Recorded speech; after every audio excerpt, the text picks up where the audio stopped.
China is accusing the United Kingdom of sheltering fugitives. Beijing's spokesperson in London said that British politicians were openly offering to protect fugitives. The activists fled Hong Kong after a new national security law was imposed in the country. The activists were part of the 2019 pro-democratic protests, which were subsequently squashed. John Lee, the chief executive of Hong Kong, came out strongly in favour of the activists' arrest, and he stated that Hong Kong shall pursue them for the rest of their lives. Hong Kong is also offering over $100,000 as a bounty for each activist's arrest. 危害國家安全係嚴重嘅罪行，特區政府執法必嚴，追捕危害國家安全嘅罪犯，政府會用盡一切合法嘅手段，竭盡所能追究到底，會終身追究佢哋嘅法律責任。無論佢哋走到天涯海角，我哋都會終身追捕呢啲罪犯嘅。 The United States and the United Kingdom have categorically opposed Hong Kong's move. Now, Australia has also joined in and also extended support to the activists. As per reports, 2 of the 8 activists are suspected to be in Australia. Australian Foreign Minister Penny Wong warned against anyone taking up the cash bounty and hit back against Hong Kong. Meanwhile, the exiled activists say that they predicted this reaction from Hong Kong and that it was only a matter of time till they were hunted down.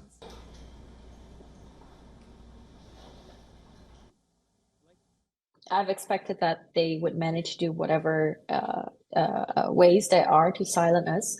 So I didn't feel shocked for too long. Mostly I just thought, oh, okay, now I have to think of my physical safety more. I have to think of upgrading my security. But other than that, I don't think I have been extremely emotional or shocked about it. Well, for more on this story, our correspondent Alex Isaac joins us live from London. And Alex, this is developing into quite the diplomatic incident. What's the latest from London? Well, yeah, absolutely. You're right there. Now, there has been a bit of a to-do with China and the CCP over the past couple of years. We saw last year the protests in Manchester and, of course, outside many of the embassies within the UK. So James Cleverly has put out a statement, the government has said a statement that the UK will not be intimidated. Now, there is no extradite to China from the UK, but it could well be that even though the UK says they are not harbouring any fugitives, that those 3, at least out of the 8 that you mentioned there, won't be able to travel freely. But there is a bit of an odds around China and the UK, because obviously we have seen as well a lot of investment has gone into China from the UK, and we are integrated in many other ways as well. So there does seem to be many people are suggesting that the UK government isn't quite as hard as it should be on China. We've had again with the secret police stations that supposedly are in the UK, and as I mentioned, the multiple embassies as well. Now, China has said there's £100,000 bounty on these 3 specifically that are in the UK, and they're asking for anybody to come forward if they have any information. Now, they are using Interpol as one of their red notices, as it's called, to ask the government, the UK, to bring these people forward. Now, Interpol shouldn't be used as a political pawn, but sadly it does seem that way. It's been given red notices from China to the UK since Britain gave back Hong Kong back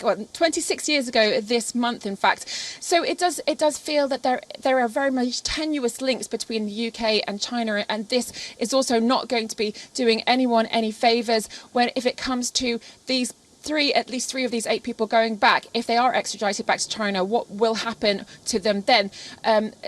Government officials in Hong Kong have said that they are a serious security issue for them, and they do need them back in the country. But of course, Britain says they're not going to extradite them at this point. Correspondent Alex Isaac joining us live from London. Many thanks for your insight.